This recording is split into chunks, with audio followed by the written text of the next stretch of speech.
This pie is so good. Remember last time I tried to bake a pie?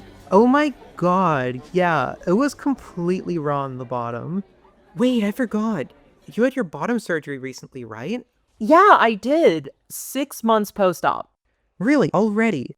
I can't wait until I'm able to get mine. Actually, can I ask you something? Yeah, what's up? Could you explain what dilation is? I've heard some stuff about it, but I don't really get the point. Oh yeah, for sure.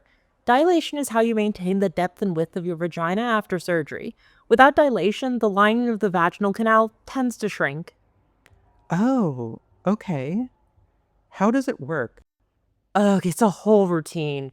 First, you have to do all the prep work, like washing your dilator in warm soapy water. Wait, back up. What's a dilator? Oh, sorry. It's what you use to actually do the dilating. Oh, okay. Once the dilator is clean, then you need to set up your space. For me, that's my bed, but anywhere clean and comfortable works. I make sure I have everything within reach. My dilator, a towel, some water-based lubricant, a hand mirror, some wipes, and something to help pass the time. Once I'm all set, I get comfortable on my back with my knees spread apart. I always add some extra pillows too. Okay, this actually sounds pretty nice. Yeah, I mean, the key to a good dilation session is getting relaxed. I usually start with some belly breathing. Belly breathing? Yup, it's a deep breathing exercise to help relax your body and pelvic floor. I breathe in deep through my nose, making sure I feel my ribs and belly expand. Then I breathe out through my mouth, letting my whole body relax. How long does this take? I feel like I'd fall asleep. It usually takes me about 5 minutes to feel fully relaxed. When I'm ready, I grab my mirror so I can actually see my vulva. Especially right after surgery, swelling can make the vagina difficult to see.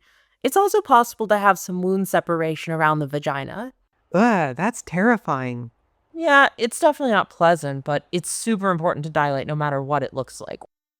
Once I have a good view, I put some lube on the dilator, make sure the dots are facing up, and start inserting the dilator with gentle, constant pressure. Once I get the tip in, I change the angle of the dilator so the tip is aimed up towards my belly button. Does it hurt? Sometimes, it's pretty common to have pain and tightness in your pelvic floor, which can make it hard to get the dilator in all the way. Okay. What if it won't go in? When I'm struggling, I go back to belly breathing to remind my body that it's safe. I just have to take it slow, relax, and keep up the gentle pressure until the dilator is able to go in fully.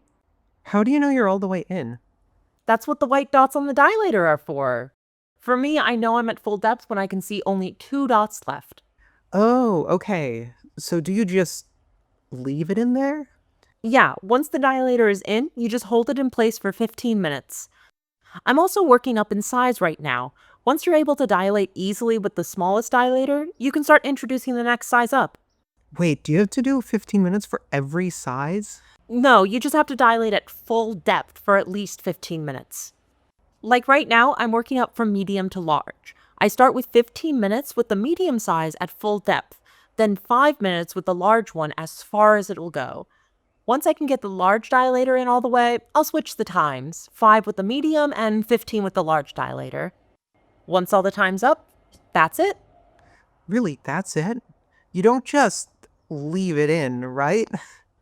No, I carefully take out the dilator and use a wet wipe to clean myself off. Sometimes there's a bit of blood or drainage, but that's pretty normal early on.